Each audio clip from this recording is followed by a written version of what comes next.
Hello everyone, good morning. কেমন আছো সবাই? আশা করছি সবাই খুব ভালো আছো, সুস্থ আছো। আমরাও খুব ভালো আছি। আমার চ্যানেল বিউটিস বিউটিফুল লাইফে নতুন একটা ভিডিওতে তোমাদের সকলকে অনেক অনেক স্বাগত জানাই। আজকে বৃহস্পতিবার, সময় এখন ভোর 5:30। আকাশটা বেশ মেঘলা হয়ে আছে, হালকা ঠান্ডা হাওয়া দিচ্ছে। তো সেই জন্য গেটটা খুলে না একটু দাঁড়িয়েছিলাম, 2-4 মিনিট দাঁড়িয়েছি। খুব বেশিক্ষণ দাঁড়ানোর সময় এখন একদম নেই, তার কারণ মেয়ের স্কুল, আর স্কুলের টাইমটা যেহেতু আরও এগিয়ে গিয়েছে, মানে 6:30 থেকে হয়ে গেছে, 7টা থেকে ছিল। তো 6:30 থেকে হয়েছে, সেই জন্য ওকে 6:15-20 মধ্যে তো বেরোতে হয়ই বাড়ি থেকে। যেহেতু আজকে ওর বাবার সঙ্গে যাবে, তো আজকে 5 মিনিট লেট করে বেরোলেও কোনো অসুবিধা নেই। রাত্রে তো রুটি যখন করি, আটা 1 পিস করে যে বলেই রেখেই দিই, একটা লিচির সমান, যাতে ওকে টিফিনে হোক বা বাড়ি আসার পরে খাবার দাবারে হোক কিছু একটা করে দিতে পারি, সেই জন্য। তো সকালে টিফিনে ওকে আজকে দিচ্ছি ওই যে ভেতরে গুড় দিয়ে, তারপরে হচ্ছে কী বলে একটা পরোটা ভেজে দিচ্ছি, আর পরোটা ভাজছি ঘি দিয়ে। ঘি দিয়ে ভাজলে বেশ খানিকক্ষণ নরম, মানে বেশ ভালো নরমও থাকে, আর ও মেয়ে যেহেতু ঘিটা খেতে ভালোবাসে, সেই জন্য ভেজে দিচ্ছি। এমনি তো স্কুলে ফ্যান্সি খুব, মানে আর কি ফ্যান্সি টিফিন নিয়ে যাওয়া অ্যালাউড নেই।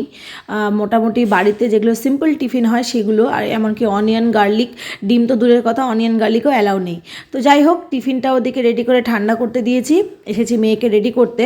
এখন মোটামুটি 60% ওর নিজেই রেডি হয়ে যেতে পারে, শুধু চুলটা বাঁধা, ড্রেসের বোতামগুলো লাগিয়ে দেওয়া, মোজা টোজা তো নিজেই পরতে পারে, তো সেটাই করে এখন চুলটা বেঁধে দিচ্ছি।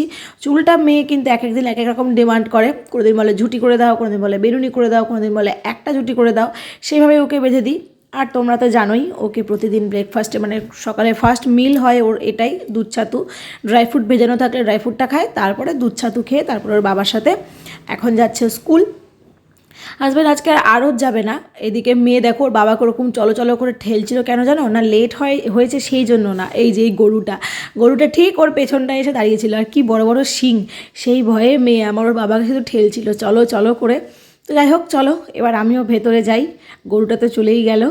আর ভেতরে এসে সচরাচর অন্যান্য দিন ওরা চলে যাওয়ার পরে আমি তো ঘুমাই, যেহেতু আমার এই সময়টা কোনো কাজ থাকে না, সবে 6:20-25 বাজে। তো বাড়িটা ঝাড়ঝাটা দিয়ে রেডি হয়ে নিয়েছি। কেন রেডি হয়েছি চলো বেরিয়ে তোমাদের সঙ্গে শেয়ার করছি। রেডি হয়ে এখন যাচ্ছি ডাক্তারের কাছে, বলতে পারো এক প্রকার মানে কোনো রকম উপায় নেই আর ডাক্তারের কাছে যাওয়া ছাড়া, সেই জন্য যাচ্ছি। এর আগে একটা ভিডিওতে হয়তো বলেছিলাম যে মাইগ্রেন, অ্যালার্জি, তারপরে হচ্ছে তোমার ইউরিন ইনফেকশন, এই সমস্যাগুলো যাদের আছে তাদের আলাদা করে সত্যি শত্রুর প্রয়োজন হয় না। তো আমার তো স্কিন অ্যালার্জি আছে প্রচণ্ড পরিমাণে। বিয়ের আগে বেশ কয়েক বছর ছিল, একদম সেরে গেছিলো। মাঝে যখন কৃষ্ণনগর ছিলাম তখন একদমই ছিল না, আবার মালদা আসার পরে মোটামুটি হচ্ছিল কমে যাচ্ছিল, হচ্ছিল কমে যাচ্ছিল। কিন্তু এইবারটা যা পরিমাণ স্কিন অ্যালার্জি হয়েছে, বিশেষ করে এবার গরম পড়ার পর থেকে, মানে কি বলবো, এত কষ্ট হচ্ছে না, মানে এত জ্বালা পোড়া হচ্ছে না, ঠিকমতো বলতে পারো যে একদম রাতের ঘুমটাই উড়ে গেছে আমার, এরকম পরিস্থিতি হয়েছে। তো অনেক ডাক্তার দেখালাম, ওষুধ খেলাম, তো কোনোটাতেই কোনো কাজ হচ্ছিল না। শেষ অবধি মানে আমাদেরই একজন আর কি খোঁজ দিয়েছে, আমার বাবার বাড়ির পাড়ার। তো মিশনে নাকি খুব ভালো একজন ডাক্তার বসেন, তো ওনারও এই সমস্যা হয়েছিল। অ্যাকচুয়ালি এটা ওই পৌরসভার জল থেকে সমস্যাটা হচ্ছে, ওনারও এই সমস্যাটা হয়েছিল। তো ওনার নাকি এখানকার এই ডাক্তারের ওষুধটা খেয়ে অনেক আরাম আছে, মানে নেই বলতে গেলে, একদম নির্মূল হয়ে গেছে। তো সেই জন্য দেখলাম যে যাই এখানে গিয়ে একবার ওষুধটা নিয়ে আসি, যে কারণে এই সকাল 7টা ডাক্তারটা বসেন হচ্ছে সকাল ওই 7:10-15 থেকে, যতক্ষণ পেশেন্ট থাকে ততক্ষণ উনি দেখেন। তো সেই জন্য আর কি এখন ওই 7:10 মতো বাজে চলে এসেছি। ডাক্তারবাবুও চলে এসেছেন, খুব বেশি ভিড় নেই, আজকে 5-6 জনই ছিল। এখানে হাজব্যান্ড কিছু একটা পড়ছে, এখানে সব ডাক্তারের লিস্ট আর কি করা আছে।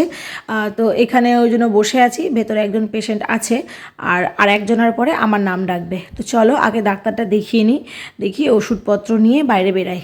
ডাক্তার দেখানো হয়ে গেছে, ওষুধপত্র নেওয়া হয়ে গেছে। আর আজকের ওয়েদারটা না, মানে সকালটা তো বললাম কেমন হাওয়া দিচ্ছে, কিন্তু গরমটা না মানে বীভৎস, মানে হয় না চাপা গরম, সেই রকম।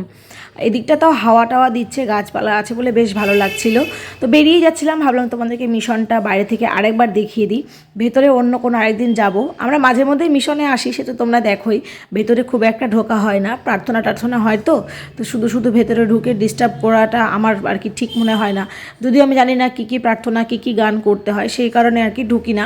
তো তারপরে বাঁধে এসেছি, একটু বাঁধে বসেছি, আর এই বট গাছটার নিচে এত সুন্দর হাওয়া দিচ্ছিল, আমি বলছিলাম কি আজকে আমি আর বাড়ি যাব না, আজকে সারাদিনটা এখানেই থেকে যাব। যে দিদির চায়ের দোকান বাঁধে, মানে যে দিদিটার কাছে আমরা চা খাই, সে দিদিকে বলছিলাম তোমার না বেশ ভালোই হয়েছে এখানে, বলো সারাদিন গরমে কষ্ট হয় না। সত্যি বট গাছ একদম মানে কি বলবো, বট গাছের মতো, এমনি বলে যে পরিবারের বড় মাথা হয় বট গাছের মতো, আর বট গাছ সত্যিই সেই সুন্দর একটা জিনিস। আর তো কী করব, উঠতে তো হবেই, বাড়ি তো যেতেই হবে। বাজে প্রায় 9:45, তো বাড়ি যাওয়ার আগে ভাবলাম রথবাড়ি দিয়ে যখন যাচ্ছি কিছু বাজার করে নিই। তো এখানে হাজব্যান্ড গাজর কিনছে, আরও অনেক কিছু টুকটাক 2-3 রকমের শাক টাক সব কিনেছিলাম, কিনে নিয়ে চলো এখন বাড়ি যাই। মেয়েরও ছুটির টাইম হয়ে যাবে, আমাকেও ঝটপট ব্রেকফাস্টে কিছু বানাতে হবে। তো বাড়ি এসে তাড়াতাড়ি করে স্নান টান করে পুজো করে চলে এসেছি ব্রেকফাস্ট বানাতে। আর হাজব্যান্ড ওদিকে গিয়েছে হচ্ছে একটু চিকেন আনতে, আর একবারে ফেরার পথে মেয়েকে নিয়ে বাড়ি আসবে। আমাকে বলেই দিয়েছে আমি ফিরতে ফিরতে যা হয় একটা কিছু খাবার দাবার করো, কারণ খেয়ে আমাকে যেভাবে হোক 10:30টার মধ্যে আরও যেতেই হবে। তো সেই কারণে আমিও তাড়াতাড়ি করে জগা খিচুড়ি ব্রেকফাস্ট আজকে বলতে পারো। আসলে ঘরে না একটু চাউমিন, একটু পাস্তা, তারপরে একটু তোমার ওই আটা ম্যাগি সব ছিলই। এবার ওইগুলো শেষ না করা পর্যন্ত নতুন আর আনতে ইচ্ছে করছিল না, সেই জন্য আজকে সবগুলো মিশিয়ে বেশি করে আলু গাজর পেঁয়াজ দিয়ে করেছিলাম। একটু একটু করে ছিল, সবগুলো এক জায়গায় করে বেশ আমাদের 3জনের জলখাবারের, সকালে জলখাবারের মতো হয়েই গেছিলো। সেটাই এখন আমরা 3জন খাচ্ছি। আর দুপুরবেলা কী রান্না হবে, রান্না তো বললাম চিকেন, এবার চিকেনটা কী রান্না হবে না হবে সেটাই বলছিলাম। মেয়েও এই সময় স্কুল থেকে বাড়ি এসে স্কুলে কী কী করে, কে কী বলে, এই সব কিছু বলে আর কি। এই হচ্ছে আমাদের 3জনের সকালবেলার গোল টেবিল বৈঠক শেষ, খাওয়া দাওয়া কমপ্লিট। এখন হাজব্যান্ড বেরিয়ে যাচ্ছে আড়তের জন্য, আর বলছিল যে আজকে একটু নদী যাওয়ার ইচ্ছে আছে, কিন্তু পরে সেটা যাওয়া হয়নি, ওর আসতে এতটাই লেট হয়ে গেছিলো। আর দুপুরে রান্নাবান্না বলতে আজকে ওই তো বললাম যে আলোচনা হয়েছিল কী রান্নাবান্না হবে, তো চিলি চিকেন রান্না হচ্ছে। হাজব্যান্ড বললো যে টমেটো যখন আছে অনেকগুলো, একটু তোমার মতো করে একটু বেশি বেশি করে গ্রেভি করে চিলি চিকেন করো। আর এদিকে হচ্ছে ব্রাহ্মী শাক, হচ্ছে মেয়ে গতকালকে জানি না কেন 2-3বার করে বলছিল আমার শাক খেতে ইচ্ছা করছে, কালকে কিন্তু অবশ্যই শাক রান্না করবে, 2-3বার করে বলেছে। এইবার আজকে যখন ওই হচ্ছে বাজার করছিলাম রথবাড়িতে, তো তখনই কী বলে খুব সুন্দর দেখলাম যে ব্রাহ্মী শাক উঠেছিল। তো পালং শাক বলছি, পাটের শাক নিয়েছি আমাদের জন্য, আর একটু মেয়ের জন্য ব্রাহ্মী শাক নিয়েছি। তো শাকটা মোটামুটি ভালোই হয়েছে, আমরা তো যেহেতু শাক একবারই খাই, রাতে আমরা শাক খাই না, তো যেটুকু হয়েছে আমাদের 3জনের মানে একসাথে ভালোইভাবে হয়ে যাবে। তো একটু ঘি কালো জিরে ফোড়ন দিয়ে শাকটা করছি। আর এখানে ও দেখো এসে দাঁড়িয়ে আছে, মানে রঙের বইয়ে নতুন কিছু একটা হয়তো রং টং করেছে, সেটা আমাকে দেখাবে বলে একটা একটা করে খুলে দেখাচ্ছে। তো সেই জন্য আর কি এসে চুপচাপ দাঁড়িয়ে থাকে, যখন দেখে আমি কোনো কাজ করছি চুপচাপ দাঁড়িয়ে থাকবে, তারপরে যেই হয়ে যাবে তারপরে দেখাবে। এই যে বার্থডে কেকটাও কালার করেছে, আমি বললাম যে হ্যাঁ খুব ভালো হয়েছে, খুব সুন্দর হয়েছে। রং করতে দিলে সেই মেয়ে সারাদিন রং করতে রাজি, খাওয়া দাওয়া ভুলে।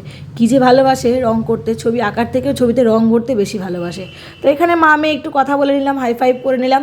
এদিকে রান্নাবান্নাও প্রায় হয়ে এসছে। আর চিলি চিকেনটার ভিডিওটা না খুব একটা ডিটেলসে তোমাদের সঙ্গে শেয়ার করছি না, এটার ভিডিওটা ইচ্ছে আছে শর্টসে, মানে আমার এই চ্যানেলেই শর্টসে আপলোড করব। তো তোমরা যদি চাও এই ভিডিওটা ডিটেলসে দেখার জন্য আমার এই চ্যানেলেরই শর্টসে দেখবে। এটা আমি একটা ভিডিও আজকেই হয়তো আপলোড করে দেবো, তো সেটা কিন্তু তোমরা অবশ্যই দেখতে পারো। আর ভালো লাগলে কিন্তু অবশ্যই লাইক কমেন্ট করে যেতে ভুলো না।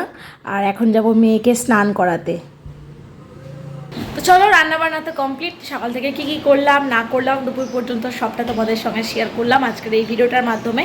যদি ভিডিওটা ভালো লেগে থাকে একটা লাইক করে দিও, চ্যানেল নতুন হলে প্লিজ আমার চ্যানেলটাকে সাবস্ক্রাইব করে দিও। দেখা হবে খুব তাড়াতাড়ি নতুন একটা ভিডিওর সাথে।